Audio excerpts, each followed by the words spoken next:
চটজলদি খাবার খেতে চাইলে আলু সিদ্ধ ভাতের জুড়ি নেই। শুধু তাই নয়, মাঝে মধ্যে মশলার তরকারি ডাল থেকেও ব্রেক নিয়ে সেদ্ধ খাওয়া দরকার। আর এই সেদ্ধ যদি হয় সুস্বাদু, তবে আর কিছু দরকার নেই ভাতের সাথে। ঠিক যেমন এভাবে আলু মাখা বানালে অন্য কোনো পদেরও দরকার নেই। আসসালামু আলাইকুম ভিউয়ার্স, চলে এসেছি নতুন আরেকটি রেসিপি নিয়ে। আমার আজকের রেসিপি আলু মাখা। তো আলু মাখা বানানোর জন্য লাগবে আলু সিদ্ধ। তো আমি প্রথমেই আলুটাকে খুব ভালো করে সিদ্ধ করে নিয়েছি। এখন আমি হাত দিয়ে এটাকে একটু চটকে নেব। চাইলে আপনারা আলু মেশার দিয়েও এটাকে ম্যাশ করে নিতে পারেন। আমি হাত দিয়ে এটাকে তৈরি করে নিয়েছি।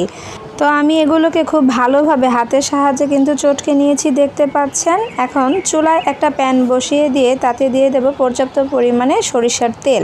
আলু সেদ্ধ মাখার জন্য এখানে সরিষার তেলটাই দিবেন, এতে করে খেতে কিন্তু অনেক মজার হবে। তেলটা একটু গরম হলে এর মধ্যে অ্যাড করে দেব শুকনো মরিচ। এখানে আমি 3টে শুকনো মরিচ ভেজে নিচ্ছি। আপনারা চাইলে আরও বাড়িয়েও এটাকে ভেজে নিতে পারেন। আমি 2টো দিয়ে ডেকোরেশন করব, আর একটি দিয়ে আমি এই আলুর মধ্যে দিয়ে দেব।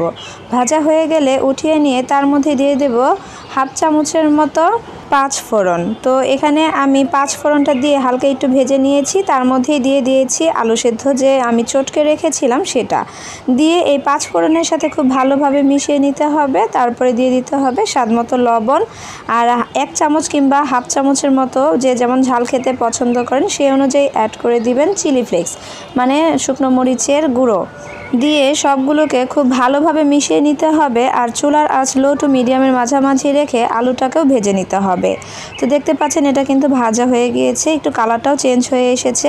এই পর্যায়ে চুলা বন্ধ করে দিয়ে নামিয়ে নিতে হবে। তারপর আমি একটি বাটির মধ্যে এটাকে ডেকোরেশন করে নিয়েছি, মানে একটু চাপ দিয়ে নিয়ে তারপর এটাকে ঢেলে নিচ্ছি। দেখতে পাচ্ছেন উপর থেকে 2টো শুকনো মরিচ দিয়ে আমি এটাকে সাজিয়ে নিচ্ছি। এটা পুরোটাই অপশনাল, চাইলে স্কিপ করতে পারেন।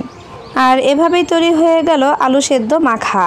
রেসিপিটি যদি ভালো লেগে থাকে একটি লাইক দিয়ে বেশি বেশি ফ্রেন্ডস অ্যান্ড ফ্যামিলিদের সাথে শেয়ার করে দিবেন। আজ এ পর্যন্তই, আবারও হাজির হয়ে যাব নতুন কোনো রেসিপি নিয়ে।